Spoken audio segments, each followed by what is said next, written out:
நேயர்களே வணக்கம். டாஸ்மார்க்கு எப்படி வந்தது? டேய் நீ குடிக்காத, அவன் குடியை நிறுத்திடுவானே, நான் கடையெல்லாம் மூடிடுவேன். கடையை கவர்மெண்ட் மூடிடுமா?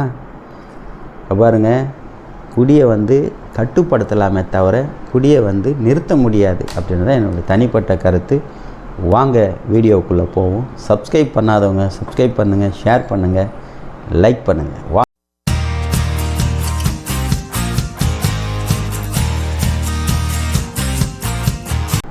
நேயர்களே, முன்பெல்லாம் கருணாநிதி எம்ஜிஆர் பீரியடில் கடாமார்க் என்ற பேரில் சாராயம் விற்றுட்ருந்தாங்க.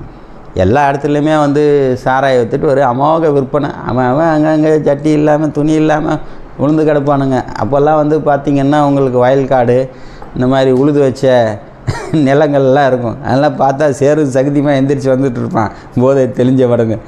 அந்த மாதிரி ஒரு காலகட்டத்தில் போயிட்டு இருந்தது. அப்போ கவர்மெண்ட் என்ன பண்ணாங்க, சரி ஆள் பற்றாக்குறையாக இருக்குது, நம்ம பொதுவாக எல்லாருக்கும் மக்களுக்கே கொடுத்துடலாம், ஏலத்தை விட்டுறலாம், அவங்களே நம்ம சாராய கடை நடத்துகிறதுல அவங்க நடத்திட்டு போட்டோம், வாடகை கொடுத்துடணும் அந்த குறிப்பிட்ட நபர்களுக்கு அப்படின்னு சொல்லி என்ன பண்ணாங்க, ஒயின் ஷாப் பண்ணுற பேரில் என்ன பண்ணிட்டாங்க, அங்கங்கே வளராக அந்த சின்ன குவார்ட்டர் பாட்டில், பாட்டில், ஃபுல் பாட்டில் அப்படின்னு சொல்லிட்டு என்ன பண்ணாங்க, அது மாதிரி தயார் பண்ணி எல்லாருக்கும் விற்க ஆரம்பிச்சிட்டாங்க. அதில் சில நிறுவனங்கள் இருக்குது இல்லைங்களா, அவங்களுக்கு அவன் கலராக குவார்ட்ரு, ரம்மு, பீரு அப்படின்னு சொல்லிட்டு பேர் மாறி அதாவது வெளிநாட்டில் என்னென்ன பேர்கள் இருக்கோ அந்த பேர்லெல்லாம் இங்கே டூப்ளிகேட்டில் விற்க ஆரம்பிச்சிட்டாங்க. ஏன்னா முன்னாடி எல்லாம் சாராயம் அமோகமாக போயிட்டு இருந்தது. அதனால் சாராயத்தை கட்டுப்படுத்துறதுக்காக தான் கடாமார்க்குன்னு சொல்லி இவங்க கவர்மெண்ட்லேயே சாராய காய்ச்சி விற்க ஆரம்பிச்சிட்டானுங்க. சரி, ஓகே, இது கொஞ்சம் எதிர்ப்பாக தான் இருந்தது. இருந்தாலும் அது காலப்போக்கில் அப்படியே பழகிடுச்சு, அப்படியே போயிட்டே இருக்குன்னு வச்சுங்களேன். அப்போ என்ன போச்சு, சரி ஆள் பற்றாக்குறையாக இருக்குது, பிரச்சனையாக இருக்குது, இதெல்லாம் கொஞ்சம் லாஸில் போகுது. ஏன்னா எல்லாமே தெரியாமல் விற்றுட்டு கல்லா இவங்க எடுத்துகிட்டு போயிடுறாங்க. அப்போல்லாம் உங்களுக்கு சிஸ்டம்ஸ் எல்லாம் கொஞ்சம் குறைஞ்சி தானே இருந்தது. அதனால் கையில் வர காசு விற்கல, போகல, உடஞ்சி போச்சு, இது மாதிரி நிறைய ரிமார்க்ஸ்கெல்லாம் கவர்மெண்ட்டு காட்டிகிட்டு இருந்தாங்க. சரி, எது கவர்மெண்ட்டுக்கு லாஸ் ஆகிட்டுருக்கு, சாராய கடையே லாஸ் ஆகிட்டுருக்கானே பார்த்துங்களேன். சரி, என்ன பண்ணிட்டாங்க, சரி ஓகே இது தனியார் கொடுத்துடலாம் அப்படின்னு சொல்லி பிளான் பண்ணாங்க.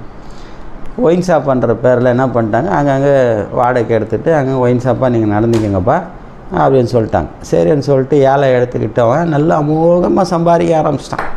சம்பாதிக்க ஆரம்பித்தவொடனே அரசியல்வாதிகளை பிடிக்கவா வேணும், ஏன்டா அவன் ஊருக்குள்ளே எப்படி இருக்கிறான், நாம் கொடி கட்டிட்டு பறக்கிறோம், எந்த கொடியாக இருந்தால் என்ன, ஏடிஎம்கே, டிஎம்கே, காங்கிரஸ் எதுவானா நாம் ஏன்டா நடத்தக்கூடாது, நம்ம கையில் தாண்டா அரசாங்கமே இருக்குது, நம்மளுக்கு தாண்டா டென்டரே கொடுப்பாங்க, அவெல்லாம் யாரா அவன் அப்படின்ற அளவுக்கு அரசியல்வாதிங்க தேர ஆரம்பிச்சிட்டாங்க. சரி ஓகே அப்படின்ட்டு அவன் யாராவன், டேய் இந்த வருஷம் நீ டென்டர் எடுக்கக்கூடாது, நாங்கள் பார்த்துக்குறோம், நீ போ அப்படின்றான். அப்போ இவன் என்ன பண்ணுறான், ருசி கண்டவன் விடுவானே, இவன்கிட்ட பணம் நிறையா இருக்குது, அவன்கிட்ட ஆள் பலம் இருக்குது, இவன்கிட்ட பண பலம் இருக்குது, என்ன பண்ணுறாங்க, மோத ஆரம்பிக்கிறான். இது மாதிரி நிறைய உயிரிழப்புகள் நிறைய ஏற்பட்டுச்சு. கட்சிக்காரங்களுக்குள்ளேயே பெரிய பிரச்சனை ஆகிப்போச்சு. சரி, எதுக்குடா இது ரொம்ப பிரச்சனையாக இருக்குன்னு சொல்லிட்டு ஜெயலலிதா அம்மா முடிவு பண்ணாங்க, வேணாப்பா நீங்கள் நடத்துனது போதும், நீங்கள் எல்லாம் இன்வால்வ் ஆகிட்டீங்க இதில், ஏன்னா பொதுவில் தான் நம்ம கொடுத்தோம், நீங்கள்லாம் அரசியல்வாதிகளாக இன்வால்வ் ஆகிட்டீங்க, அதனால் நம்ம கவர்மெண்ட்டே எடுத்து நடத்தோம் அப்படின்னோன்னா அதுக்கு சில எதிர்ப்புகள் உங்களுக்கு தெரியாத என்ன இருக்குது. அதனால் அதுலேயே நல்ல எதிர்ப்புகள் ஏற்பட்டு அதெல்லாம் இந்த அம்மா கண்டுக்கவே இல்லை. போங்கடா டே பார்த்துக்கலான்ட்டு அவங்களே என்ன பண்ணிட்டாங்க, டாஸ்மார்க் அப்படின்னு சொல்லி அதுக்கு ஒரு அதிகாரியை போட்டு அதுக்கு வேலையாட்களை நிர்ணயம் பண்ணி அவங்க கவர்மெண்ட் மூலியமாகவே கடைகளுக்கு நேரடி சப்ளை பண்ண ஆரம்பிச்சிட்டானுங்க. அதுக்கு என்ன காசு இருக்கும், உண்டான காசு அவங்க கொடுத்துட்டாங்க. அப்போ என்னாச்சு, உங்களுக்கு wine shop government TASMAC open பண்ண கள்ளச்சாராயத்தால் ஒழிக்க ஆரம்பிச்சிட்டாங்க. எல்லாமே நம்ம சரக்கு குடிக்க சொல்லு, எதுக்கு கள்ளச்சாராயம் குடிக்கிறானுங்க அப்படின்னு சொல்லிட்டு குவார்ட்டர் பாட்டில், பாட்டில் இந்த மாதிரி ஆகிப்போச்சு. அது என்ன ஃபுல் ட்ரெண்டிங்காக போயிடுச்சு பார்த்துக்குங்களேன். ஏன்னா ஆணாக இருந்தாலும் சரி, பெண்ணாக இருந்தாலும் சரி, எல்லாமே சிலர் எல்லாம் குடிக்க ஆரம்பிச்சிட்டாங்க. நிறைய சில லேடிஸ் எல்லாம் வெளிநாட்டு ஸ்டைல் ஆகி போச்சு எல்லாமே. அதனால் அந்த ஐடி டிபார்ட்மெண்ட்டு அது மாதிரி வேலை செய்கிறவங்க எல்லாமே நல்லது கெட்டதுக்கு, ஃபங்க்ஷனுக்கு, இந்த மென்டல் ஸ்ட்ரெஸ்க்கு, இதுக்கு எல்லாத்துக்குமே அது குடிக்க ஆரம்பிச்சிட்டாங்க. சினிமாவில் வேறு அதை பற்றி எல்லாமே காட்ட ஆரம்பிச்சிட்டாங்க. எதை எடுத்தாலும் மச்சான் பீர் வாங்கலையா, மச்சான் சரக்கு வாங்கலையா அப்படின்ற மாதிரி அது ட்ரெண்டிங்காக போயிட்டுருக்குன்னு வச்சுங்களேன் இப்போ. அதனால் இதெல்லாம் அரசு கருத்தில் கொண்டு என்ன பண்ணுச்சு, நேராக இன்னும் நிறைய கடைகள் ஓப்பன் பண்ணுறா அப்படின்ட்டாங்க. கண்ட இடத்துல ஓப்பன் பண்ண ஆரம்பிச்சிட்டாங்க. கோயில், railway station, bus stand, school, எல்லா பொது இடங்கள் எல்லா இடத்துலையும் ஸ்டார்ட் பண்ண ஆரம்பிச்சிட்டாங்க. இது என்னடா ஆகிப்போச்சுன்னா பொதுமக்கள் மத்தியில் ஒரே பிரச்சனை ஆகிப்போச்சு. எங்கே பாருங்கள், இங்கெல்லாம் நடத்தக்கூடாது, பசங்க போகிறது வர்றது, நாங்களாம் கோயிலுக்கு போகிறவங்க, நாங்களாம் லேடிஸ் வர்றதுங்க, இந்த மாதிரி வந்து பொதுமக்களுக்கு உள்ளேயே ஆட்சேபனை ஏற்பட்டதுனால சரி ஓகே சில இடங்களில் வந்து குறிப்பிட்ட இடங்களை எடுத்துருப்பா அப்படின்ட்டு ஒதுக்குப்புறமாக அதுங்களெல்லாம் வச்சுட்டாங்க. இப்போது என்னுடைய கருத்து என்னென்னா, இந்த சாராயத்தை வந்து ஒழிக்கவே முடியாது.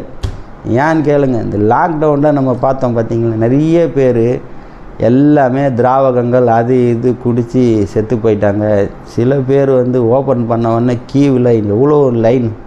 ஆமாம், 100 ரூபா விற்ற குவார்ட்டர் பாட்டில் 500 ரூபாய்க்கு விற்க 1000 ரூபாய்க்கு கூட விற்க ஆரம்பிச்சிட்டானுங்க. ஸோ அந்த அளவுக்கு வந்து மக்கள் வந்து இந்த குடியில் வெறியாக இருக்கிறாங்க. அவங்கள வந்து நம்ம அவ்வளோ ஈஸியாக வந்து திருத்த முடியாது. ஆக ஒரே ஒரு யோசனை என்னன்னு கேட்டால், குறிப்பிட்ட அளவுக்கு அவங்களுக்கு ஒரு டோக்கன் சிஸ்டமில் உனக்கு இவ்வளோ தான் கொடுக்க முடியுன்ற கண்ட்ரோலில் நம்ம கொண்டு வந்துட்டோம்னா அந்த குடியை வந்து நம்ம ஒழிச்சிடலாம்.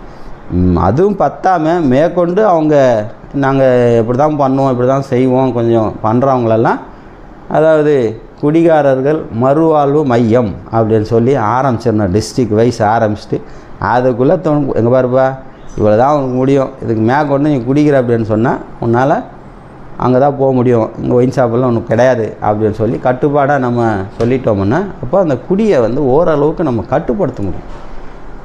அப்படி கட்டுப்படுத்தலைன்னு வச்சுங்களேன், இப்போ நமக்கே தெரியும் எல்லா சின்ன சின்ன பசங்க என்ன பண்ணுறாங்க, பொண்ணை வந்து லவ் பண்ணுறானுங்க, கல்யாணம் பண்ணிக்கிறானுங்க, அவளும் குழந்தை பொறுத்துக்கிறான், சின்ன வயசுலேயே விதவி ஆகிடுறான். இது நிறைய பார்த்துன்னு இருக்கோம் நம்ம இது எல்லாமே. அதனால் இந்த குடியை ஒழிக்கிறதுக்கு அரசாங்கம் சீக்கிரமாக விரைவில் சொல்கிற விஷயத்தை கருத்தில் கொண்டு மறுவாழ்வு மையத்தை ஆரம்பித்து அவங்களுக்குள்ளே கொண்டு போய் ஒரு லிமிட்டாக இந்தா இவ்வளோ தான் அவனுக்கு கொடுக்க முடியும், இது சாப்பிடு அப்படியே பழக்கத்தை கொண்டு வந்து அப்புறம் அவங்கள வெளியே விட்டுட்டு யாராக இருந்தாலும் அவங்களுக்கு ஒரு பேட்ஜ் மாதிரி கொடுத்துடணும்.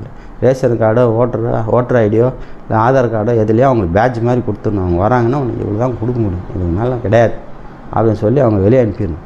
ஸோ அந்த மாதிரி நம்ம கட்டுப்பாட்டை கொண்டு வந்துட்டோம்னா தான் இந்த சாராயத்தை வந்து ஓரளவுக்கு நம்ம கட்டுப்பாட்டில் கொண்டு வர முடியும். ஏன்னா இது வந்து காலங்காலமாக இருக்கிறது தான். அதாவது சொல்லுவாங்களே மதுபானன்றது வந்து சோமபானம் அப்படின்னு சொல்லுவாங்க. அதனால் இது வந்து அவ்வளோ ஈஸியாக நம்மளால் கட்டுப்படுத்த முடியாது. எனிவே மக்களின் பிரதிநிதியாகவும் உங்களில் ஒருத்தனாகவும் அரசாங்கத்துக்கு இந்த விஷயத்தை நான் கோரிக்கை வைக்கிறேன்.